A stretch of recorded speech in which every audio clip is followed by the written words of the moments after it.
So today we are going to study about the determination of output, that is income, in classical theory of income and employment.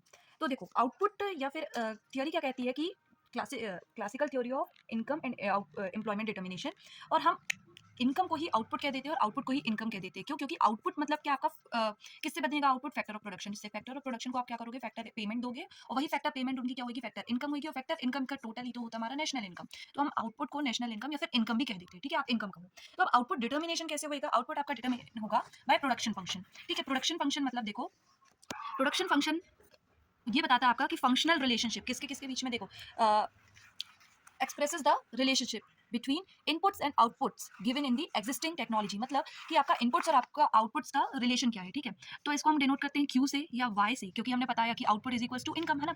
तो is equals to the functional relationship between K N K N T और L.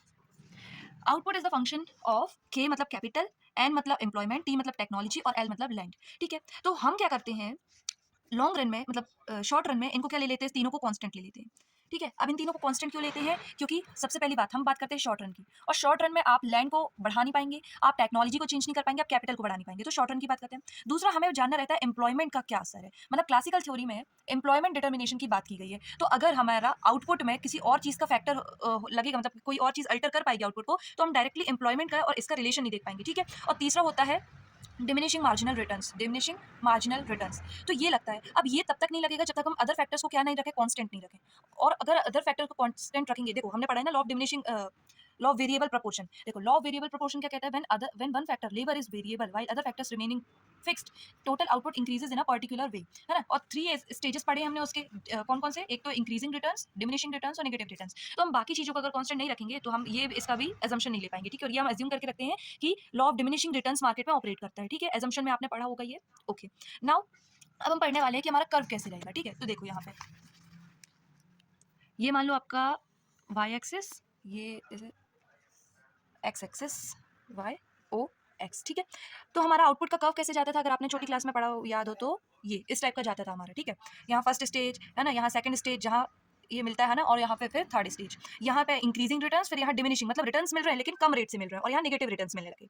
समझ में आई बात? तो इसका मतलब क्या, हम जैसे जैसे लेबर्स बढ़ाएंगे वैसे वैसे आपका आउटपुट क्या होगा? बढ़ेगा, लेकिन वो तब तक बढ़ेगा जब तक कि ये सेकंड स्टेज ना आ जाए, और थर्ड स्टेज से वो गिरने लगेगा। ठीक है, तो यहाँ पे हम आउटपुट लेते हैं, यहाँ हम एम्प्लॉयमेंट लेते हैं। तो आउटपुट, क्योंकि किसका रिलेशन है? Output is the functional, output is a function of N, मतलब इकोनॉमिक लिटरेचर में हम एन को क्या कहते हैं? एम्प्लॉयमेंट। तो ये अगर एम्प्लॉयमेंट का फंक्शन है, तो हमें एम्प्लॉयमेंट देखना पड़ेगा कि हमारी कंट्री में एम्प्लॉयमेंट कैसा है, क्योंकि क्योंकि आउटपुट किस पे डिपेंड करेगा? एम्प्लॉयमेंट में। इतना आपको समझ में आ गया? That is enough. अब हम एम्प्लॉयमेंट के बारे में पढ़ते हैं। ठीक है, अब देखो एम्प्लॉयमेंट, एम्प्लॉयमेंट किस पे फर्क करेगा? Market forces of demand and supply of क्या? लेबर्स। लेबर्स की डिमांड और सप्लाई पे हमारा एम्प्लॉयमेंट वो करेगा। अब क्योंकि क्लासिकल थ्योरी का क्या है, एक असम्पशन है कि इकोनॉमी हमेशा फुल एम्प्लॉयमेंट पे रहेगी। क्यों? क्योंकि मतलब फुल एम्प्लॉयमेंट का मतलब यहाँ पे इनवॉलेंट्री अनएम्प्लॉयमेंट नहीं है ना। क्लासिकल्स के अनुसार वॉलेंट्री अनएम्प्लॉयमेंट हो सकता है, टेम्परेरी अनएम्प्लॉयमेंट हो सकता है, और फ्रिक्शनल अनएम्प्लॉयमेंट भी हो सकता है, लेकिन इनवॉलेंट्री अनएम्प्लॉयमेंट नहीं हो सकता। वॉलेंट्री अनएम्प्लॉयमेंट मतलब क्या होता है कि जो वेज रेट है चल रहे हैं ना, प्रिवेलिंग वेज रेट पे अगर आप नहीं है तैयार, आपको लग रहा है कि हमारे पास ज्यादा क्वालिफिकेशन है, हम इतने वेज रेट में तो नहीं मानेंगे, तो आप हो सकते हैं अनएम्प्लॉयड। लेकिन कोई भी वॉलंटेरली, मतलब इनवॉलंटरी अनएम्प्लॉयड नहीं रहेगा कि उसको काम ढूंढ रहा है, वेज रेट में ढूंढ रहा है और उसको काम ना मिले। अब डिमांड ऑफ लेबर और सप्लाई ऑफ लेबर, ये किस पे डिपेंड करेगी? डिमांड डिपेंड करेगी उनके एमपीएल पे, अभी मैं सब समझाऊंगी, और सप्लाई करेगी रियल वेजेस पे। एमपीएल होता है, लेट मी शो यू। ठीक है, एमपीएल होता है मार्जिनल प्रोडक्टिविटी ऑफ लेबर। ठीक है, मार्जिनल प्रोडक्टिविटी ऑफ लेबर को हम कहते हैं एमपीएल। मतलब कि आप एक एडिशनल यूनिट ऑफ लेबर लगाने से आपको कितनी additional unit of output obtain हुई है। और अभी ही हमने पढ़ा क्या कि डिमिनिशिंग रिटर्न, मतलब हम जैसे जैसे लेबर बढ़ा रहे हैं वैसे वैसे हमारी आउटपुट क्या हो रही? कम हो रही। तो एमपीएल भी क्या होगा बेटा? कम होगा। Additional extra unit of output obtained by employing an additional unit of labour keeping all other factors constant. सारे फैक्टर कांस्टेंट रखेंगे हम। तो नंबर ऑफ वर्कर्स जैसे जैसे हम बढ़ा रहे हैं, देखो टोटल आउटपुट यहाँ तो इंक्रीज हो रहा है ना। अब हमने अगर यहाँ पे तो ये मान लो कौन सी रिटर्न पूरे नहीं बनाई है, क्योंकि हमने वो 3 फेजेस नहीं दिखाने, हमने सिर्फ सेकंड फेज दिखाना है डिमिनिशिंग रिटर्न का। ठीक है, लॉ ऑफ डिमिनिशिंग रिटर्न जो कि सेकंड फेज होता है। तो यहाँ पे देखो डिमिनिशिंग रिटर्न आ रहे हैं ना, पहले 8 फिर 6 फिर 4। अब ऐसा होता क्यों है? फिक्स्ड फैक्टर्स हैं। मान लो कि मेरे पास कितनी मशीन्स हैं? 5 मशीन्स हैं। ठीक, ये हो गई मेरी टेक्नोलॉजी वाला पार्ट। 4 मशीन्स है मान लो, और मेरे पास इतना ही लैंड है ना। और एक और चीज क्या थी? लैंड कैपिटल कैपिटल की जोड़ो, कैपिटल को नहीं करते हम, है ना। अब मैंने कितने लेबर्स लगाए, मान लो कि 4 लेबर्स है मेरे पास, ठीक है। तो इन लोग 4 मिलके कितना आउटपुट बना पा रहे हैं हमारा, 40 आउटपुट बना रहे हैं, मान लो 10-10 बना रहा है एक इंसान। फिर मैंने क्या करा, अरे मैंने बोला ज़्यादा बढ़िया बात है, तो मैंने लेबर्स को और बढ़ा दिया। अब मैंने कर दिया 8 लेबर्स। 8 लेबर्स अब मिलके कितना बना रहे हैं, मान लो 70 बना रहे हैं। तो इन लोगों मैंने लगाए कितने, 4, लेकिन एडिशनल यूनिट्स मुझे कितनी मिली, 30 की मिली।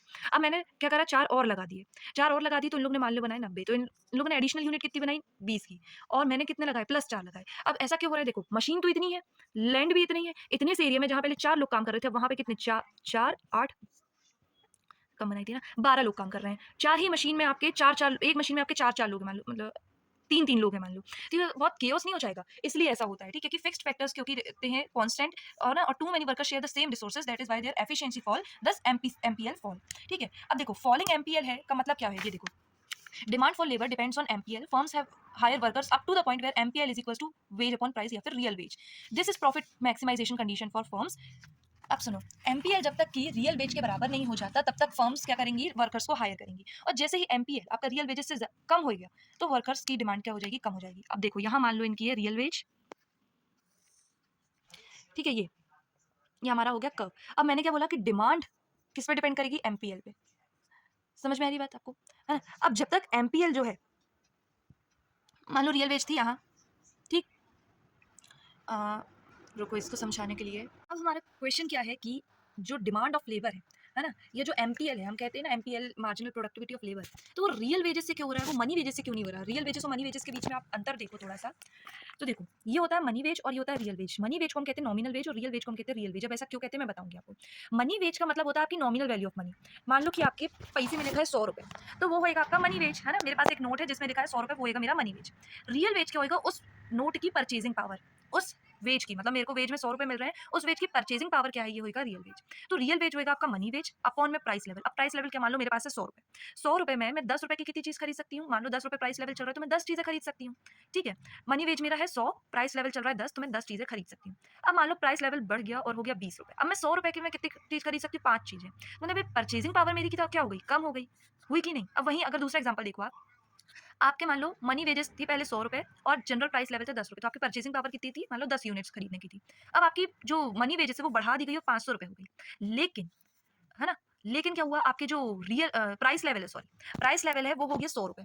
अब आपकी मनी वेजेस तो हो गई कितनी, 500 रुपए, है ना। तो आपको लगेगा अरे वाह यार, मेरी मनी वेजेस तो 5 गुनी बढ़ गई, लेकिन प्राइस लेवल कितना बड़ा आप देख रहे हैं, 10 रुपए से 100 रुपए, तो प्राइस लेवल 100% बढ़ चुका है। और आपकी मनी वैल्यू ओनली कितनी बढ़ी, 5% बढ़ी, कितनी बड़ी थी, 5 गुनी बड़ी।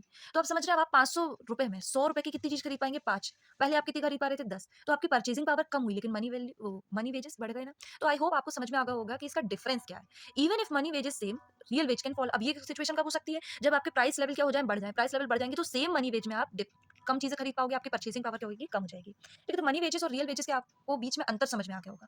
अब हम पढ़ रहे थे कि हम क्यों लेते हैं, मतलब मनी वेजेस क्यों नहीं ले लेते, तो रियल वेजेस क्यों लेते हैं। तो देखो, ये क्लासिकल थ्योरी ऑपरेट किस में करती है, रियल सेक्टर में करती है। जब आप इंटरेस्ट भी पढ़ोगे ना, तो इसको रियल थ्योरी ऑफ इंटरेस्ट कहते हैं। तो क्लासिकल थ्योरी क्या बिलीव करती थी कि मनी इज न्यूट्रल, मतलब मनी सिर्फ एक्ट करती है as a medium of exchange, की मैंने आपको 500 दिया, आपने मुझे काम दिया, या आपने मेरे से गुड्स ले लिया, ये स्टोर ऑफ वैल्यू नहीं रखती। साथ ही साथ इसका कोई वास्ता नहीं है रियल वेरिएबल्स को बढ़ाने में। रियल वेरिएबल्स जैसे आउटपुट और एम्प्लॉयमेंट, मनी के बढ़ने या घटने से कोई चेंज नहीं होता। इसको डिटरमाइन करते हैं रियल फोर्सेस, रियल फोर्सेस जो हम पढ़ रहे हैं, है ना, जैसे लेबर वगैरह। तो आउटपुट और एम्प्लॉयमेंट को रियल वेरिएबल्स अफेक्ट करेंगे, ये मनी जैसी चीज नहीं करेगी, ठीक है। तो अब देखो, थोड़ा सा कंसेप्ट है इसमें। रियल वेजेस होते हैं अब आपके वेजेस अपॉन में प्राइस, इतना समझ में आ गया आपको कि जो वेज आपको मिल रहा है अपॉन प्राइस लेवल जो चल रहा है, वो आपके होंगे रियल वेजेस, इतना समझ गए हम, ठीक है। अब फर्म को मैटर क्या करेगा कि कॉस्ट हमारा कितना और बेनिफिट हमारा कितना है ना। और उन लोग निकालेंगे कैसे अपना मैक्सिमम प्रॉफिट, कब निकालेंगे बताओ, उन लोग का मैक्सिमम प्रॉफिट कब रहेगा, जब उनका टोटल रेवेन्यू माइनस जो टोटल कॉस्ट है वो आए, तो इनका क्या होगा, प्रॉफिट होगा। सॉरी, अब टोटल रेवेन्यू जितना ज्यादा होएगा और कॉस्ट जितनी कम होगी, उनके लिए प्रॉफिट उतना ही बड़ा होएगा, होएगा कि नहीं, होएगा। अब आपको इतना तो समझ में आ गया। अब टोटल रेवेन्यू मतलब क्या होएगा, आउटपुट से पता चलेगा हमारा आउटपुट कितना बन रहा है। टोटल कॉस्ट किससे पता चलेगी, हमारी टोटल कॉस्ट पता चलेगी आपके लेबर वगैरह के चार्जेस, क्योंकि अदर चीजें हमने कांस्टेंट रखी है ना। तो लेबर वगैरह के वेजेस ही पता करेंगे हमारी कि कॉस्ट कितनी लग रही है। अब देखो, फर्म को मान लो मैटर क्या कर रहा है कि हमें प्रॉफिट के लिए क्या देखना है, कि कॉस्ट और बेनिफिट को देखना है हमें, कि हमें कॉस्ट कितनी लग रही है, हमें बेनिफिट कितना लग रहा है ना। हमें क्या बेनिफिट मिल रहा है कि एक लेबर को और हायर करने से, या बेनिफिट ऑफ हायरिंग लेबर से हमें कितना एक्स्ट्रा आउटपुट मिल रहा है ना। अगर हमने एक लेबर लगाया, 2 लेबर लगाए, तो हमें और एक्स्ट्रा आउटपुट कितना मिल रहा है, यही तो फर्म को मैटर करेगा, है ना। और ये मैटर किसमें होता है, एमपीएल में। एमपीएल में क्या होता है, change in Q upon change in an, output में कितना चेंज आया इन एम्प्लॉयमेंट में, लेबर में चेंज लाने से। और ये किस में होएगा मेजर, एमपीएल में मेजर होएगा। इतनी कहानी समझ में आ गई।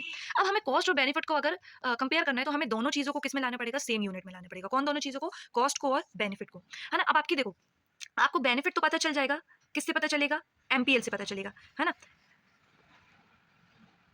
अब आप देखो, बेनिफिट किससे पता चल जाएगा, एमपीएल से पता चल जाएगा कि अगर मान लो कि मैं एक लेबर को ला रही हूँ तो मुझे 10 यूनिट्स और मिल रहे हैं। तो ये यूनिट्स किस में आए, ये एमपीएल में आए, है ना, मार्जिनल प्रोडक्टिविटी ऑफ लेबर। ये यूनिट्स में आए, किस में आए, यूनिट्स में आए। ठीक है, ये किस में आए, यूनिट्स में आए कि 10 यूनिट्स ऑफ प्रोडक्ट मुझे मिलेगा अगर मैं एक लेबर को बढ़ाती हूँ तो। ठीक। अब मुझे कॉस्ट कैसे पता चलेगी बताओ।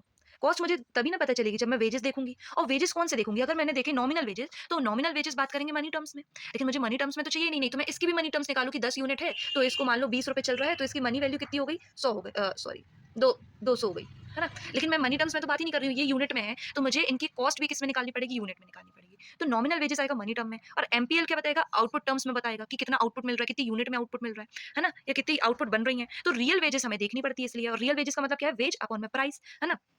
तो वेज अपॉन में प्राइस मतलब कि मान लो इनकी वेज है 100 और इनका प्राइस है, प्राइस लेवल चल रहा है 10, तो कितना आया इनका रियल वेज, कितना आया 10। तो मतलब इन लोग अपने 10 रुपए का कॉस्ट डाल रहे हैं किसमें, कंपनी में। ठीक है, कितना कॉस्ट डाल रहे हैं इन लोग, 10 रुपए का क्या डाल रहे हैं, कॉस्ट डाल रहे हैं, 10 रुपए का कॉस्ट डाल रहे हैं। ठीक है, तो प्रॉफिट कंडीशन कब हुई इनकी, जब इनका wage is equals to price into MPL के। मतलब एमपीएल इन लोग कितने की दे रहे हैं, मान लो 10, 10 निकाला था ना अभी हमने 10, और वेज प्राइस लेवल कितना है 10, तो कितना आ गया वेजेस 100। और अगर इसी को उल्टा पुल्टा कर दें, वेज को हम एमपीएल को यहीं रखें, वेज को यहाँ भेज दें, प्राइस को यहाँ भेज दें, या फिर ऐसे करें तो क्या आ जाएगा, वेज अपॉन में प्राइस। एमपीएल जब इक्वल होगा वेज अपॉन प्राइस के, तभी होगी इनकी क्या, प्रॉफिट की कंडीशन। या प्रॉफिट की कंडीशन, या कह लें आप MPL is equal to wage upon price, और वेज अपॉन प्राइस को क्या कहते हैं हम, आरडब्ल्यू, मतलब रियल वेज। तो एमपीएल जब बराबर होगा आपके रियल वेजेस से, तब आपकी आ जाएगी प्रॉफिट कंडीशन। और इसके बाद अब देखो, अब आगे देखो, if MPL is greater than real veg, मतलब आप मान लो कि आपकी कॉस्ट बेनिफिट से देखो, है ना, आपको बेनिफिट मिल रहा है 20 यूनिट का और आपकी कॉस्ट लग रही है 10 यूनिट्स की। हम यूनिट्स में आउटपुट में मेजर कर रहे हैं, तो वर्कर्स क्या कर रहे हैं, प्रोड्यूस कर रहे हैं more than their cost, produce more value than their cost, firms hire more work labours. अब जब वो लोग लेबर हायर कर लेंगे तो एमपीएल क्या हो जाएगा, गिर जाएगा। अब आपको समझ में आया होगा आई थिंक कि क्या सब चल रहा है ना, यहाँ पे बहुत घनी इकोनॉमिक्स लग रही है। ठीक है, यहाँ पे तो एमपीएल अगर ज्यादा है और रियल वेजेस कम है तो फर्म ज्यादा हायर करेंगी। अब ज्यादा लेबर हायर करेंगी तो एमपीएल क्या हो जाएगा, गिर जाएगा, है ना। तो एमपीएल यहाँ बराबर आएगा रियल वेजेस के। ठीक, तो यहाँ इक्विलिब्रियम आ जाएगा। और एमपीएल अगर कम हो गया रियल वेजेस से, तो मतलब कि रियल वेजेस आप 20 यूनिट्स की दे रहे हो और वर्कर्स आपको 15 यूनिट बना रहे हैं, तो वर्कर कॉस्ट कर रहे हैं more then the output they produce, तो फर्म क्या कर देगा, लेबर को रिड्यूस कर देगा। अब देखो डिमांड फॉर लेबर, अब हम कर्व देखेंगे अगर, तो demand derived from MPL curve. अब एमपीएल कैसे हो रहा है, एमपीएल रियल वेजेस के साथ एमपीएल क्या हो रहा है, कम हो रहा है, क्या हो रहा है, कम हो रहा है। ठीक है, मतलब जैसे जैसे रियल वेज बढ़ रही हैं वैसे वैसे मार्जिनल प्रोडक्टिविटी ऑफ लेबर क्या हो रही है, कम हो रही है ना। तो इसलिए डिमांड कर क्या होगा, डाउनवर्ड स्लोप करेगा। तो देखो यहाँ नंबर लिखने की तो ज़रूरत नहीं है, यहाँ हमने लिया रियल वेजेस या फिर एमपीएल। ठीक, और यहाँ हम लेंगे लेबर। अब जैसे जैसे हम लेबर बढ़ाएंगे वैसे वैसे हमारा एमपीएल जो कि रियल वेजेस के बराबर होना चाहिए, वो क्या करेगा, कम करेगा होगा। मतलब मान लो एक लेबर है तो हमें इतने 10 यूनिट्स दे रहा है ना। फिर 2 लेबर्स हुए तो मान लो 8 यूनिट्स देगा, फिर 3 लेबर्स हुए तो 6। मतलब एमपीएल क्या करेगा, गिरेगा, क्या होएगा, गिरेगा। That is why the demand will also decrease. मतलब यहाँ पे रियल वेजेस और एमपीएल ये आपका है डिमांड कर्व ऑफ लेबर। अब सप्लाई कर्व ऑफ लेबर अगर आप देखें तो देखो, सप्लाई ऑफ लेबर किस पे डिपेंड करेगी, डिपेंड करेगी अपने रियल वेजेस पे, है ना, कि फर्म मुझे कितना देगा तो मैं उनके लिए काम करूंगा। तो higher real wages encourage workers to supply more labour. अब रियल वेजेस ज्यादा होगी मान लो, तो सप्लाई ऑफ लेबर क्या हो जाएगी, बढ़ जाएगी कि नहीं बढ़ेगी, बढ़ेगी, है ना, टू सप्लाई मोर लेबर।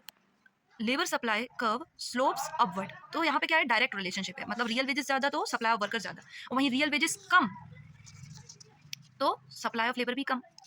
और यहाँ देखो इनवर्स रिलेशन था, रियल वेजेस ज्यादा तो डिमांड ऑफ लेबर कम, है ना, क्योंकि एमपीएल भी कम होगा। फिर मतलब आप ऐसा समझ लो, रियल वेजेस ज्यादा तो डिमांड ऑफ लेबर कम, और रियल वेजेस कम तो डिमांड ऑफ लेबर ज्यादा। बस अब आपको इनवर्स रिलेशन समझ में आ गया।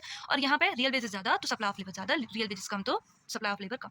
तो higher real wages more workers are willing to work. अब वर्कर्स क्या चाहेंगे कि रियल वेजेस तो बहुत मिल रहे हैं मेरे को, तो मैं जाता हूँ, तो यहाँ पे अपवर्ड स्लोपिंग हो जाएगा। अब डिटर्मिनेशन करोगे आप एम्प्लॉयमेंट में कहाँ, जहाँ लेबर सप्लाई और लेबर डिमांड इंटरसेक्ट कर देंगे। ये लेबर सप्लाई, ये है लेबर डिमांड, है ना।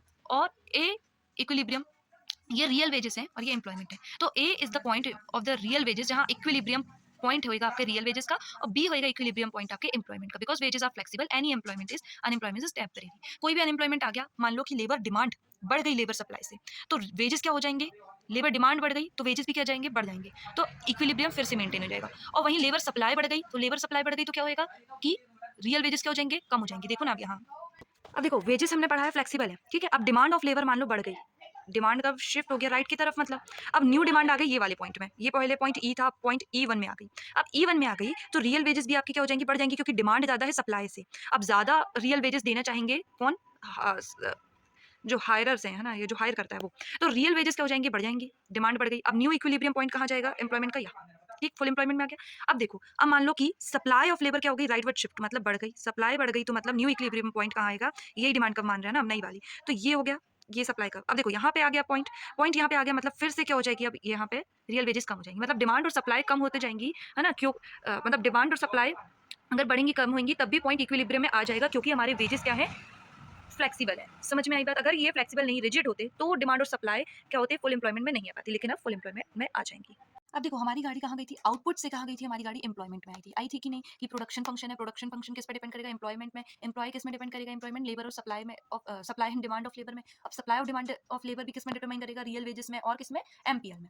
अब जहाँ ये दोनों पॉइंट मिल जाएंगे, मतलब कि देखो ये लेबर डिमांड और लेबर की सप्लाई, यहाँ ये दोनों पॉइंट्स बड़े गंदे बने हैं, ठीक है, लेकिन लेबर की सप्लाई और लेबर की डिमांड जहाँ मिल जाएगी वहाँ पे क्या बन जाएगा, इक्विलिब्रियम पॉइंट बन जाएगा। और ये आपका आ गया इक्विलिब्रियम वेज रेट, मतलब इस वेज रेट में हमारा इक्विलिब्रियम हो गया एम्प्लॉयमेंट में, ठीक। और हमने यहाँ पे कौन सा कर्व बनाना है, आउटपुट कर्व बनाना है, ठीक। और यहीं से अगर आप ये सीधी सीधी लाइन लेके जाएंगे तो आपको output, equilibrium level of output भी मिल जाएगा। अगर मैं बनाने की कोशिश करूँ,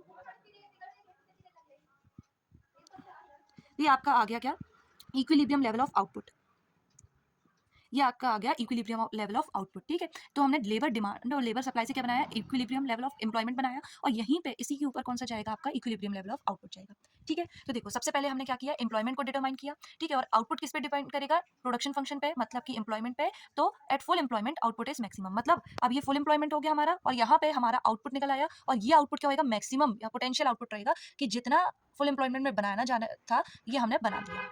तो यहाँ से हमने देख लिया क्या, कि हमारा चैप्टर जो हमारी यूनिट का नाम है वो क्या है, कि classical theory of income and employment. तो हमने ये एम्प्लॉयमेंट देख लिया और ये हमने इनकम या फिर आउटपुट देख लिया, ठीक है।